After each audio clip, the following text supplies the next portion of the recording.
वडोदरा महानगरपालिका की बड़ी कचहरी पर आज म्यूनिसिपल कमिश्नर अरुण महेश बाबू की अगुवाई में स्वच्छता और रिव्यू बैठक का आयोजन हुआ था, जिस दौरान विभिन्न मुद्दों पर चर्चाएं की गई थी। वडोदरा महानगरपालिका की बड़ी कचहरी पर आज स्वच्छता और रिव्यू बैठक का आयोजन हुआ था। तब आपको बता दें कि म्यूनिसिपल कमिश्नर अरुण महेश बाबू की अगुवाई में मिली हुई आज की इस बैठक में deputy municipal commissioner, assistant municipal commissioner, sanitary inspector और विभिन्न विभाग के अधिकारी मौजूद रहे थे। आज की इस बैठक में स्वच्छता में 100% कामगिरी को लेकर अधिकारियों को सूचनाएं दी गई, तो वहीं मुख्य सड़क के अलावा गलियों में भी साफ सफाई के मुद्दे में अधिकारियों को सुझाव दिए गए।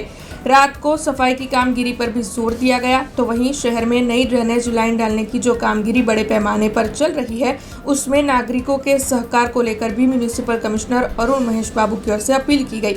इसके अलावा भी अन्य कई मुद्दों पर इस दौरान चर्चाएं की गई है और साथ ही भविष्य में जो काम किए जाने हैं उसके बारे में भी चर्चाएं कर रिव्यू हासिल किए गए हैं। तब बैठक के बाद इस बारे में ज्यादा जानकारी म्यूनिसिपल कमिश्नर अरुण महेश बाबू की ओर से दी गई है।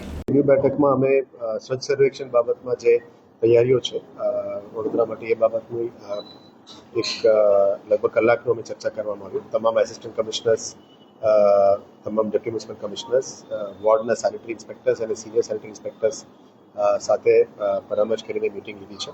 એમાં ફરી અમે જે સારા પરફોર્મિંગ 5 વોર્ડ્સ અને ખરાબ પરફોર્મિંગ 5 વોર્ડ્સ કયા છે એના ઉપર ખાસ ભાર મૂકી છે।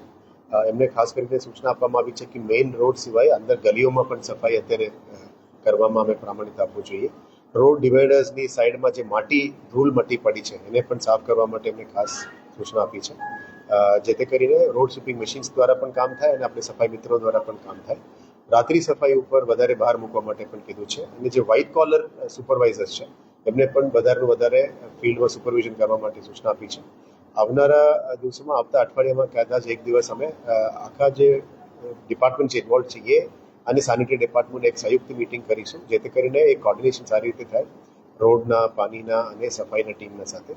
હેરિટેજ ઇમારતોની આજુબાજુમાં વધારે જે દબાણો છે એને દૂર કરીને સાફ સફાઈ અને સ્વચ્છ રાખવા માટે જે પણ કાર્યવાહી કરવાનું છે એના પણ ભાર મૂક્યું છે।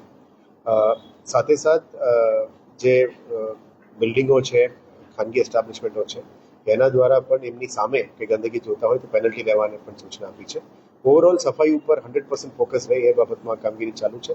અત્યારે આવતા એક અઠવાડિયામાં 1000 ફોન કોલ્સ અમે સિટીઝન્સને પણ ફોન કરીને ફીડબેક લેવાનું શરૂ કર્યું છે કે તમારા વિસ્તારમાં સફાઈ પ્રોપર થાય છે કે કેમ, door to door collection system ગાડી ટાઈમલી આવે છે કે કેમ, એ ફીડબેકના આધારે 19 વોર્ડની ગ્રેડિંગ પણ કરવામાં આવ્યું છે।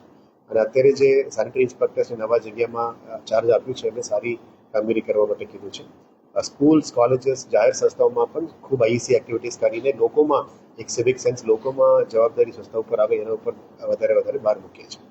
જે રીતનું નક્કી થયું આવનારા દિવસોમાં તમામ બ્રિજેસને જે ડસ્ટ અને ધૂળ મિટ્ટીથી લાગ્યું છે એને આપણે ટ્રીટેડ વોટર, જે ટ્રીટેડ રેસિડ્યુઅલ વોટર છે, જે અનનેસેસરી પાણી નદીમાં જતા હોય છે એને કલેક્ટ કરીને અમે ब्रिजेस की साफ सफाई में करवाना शुरू करूँ।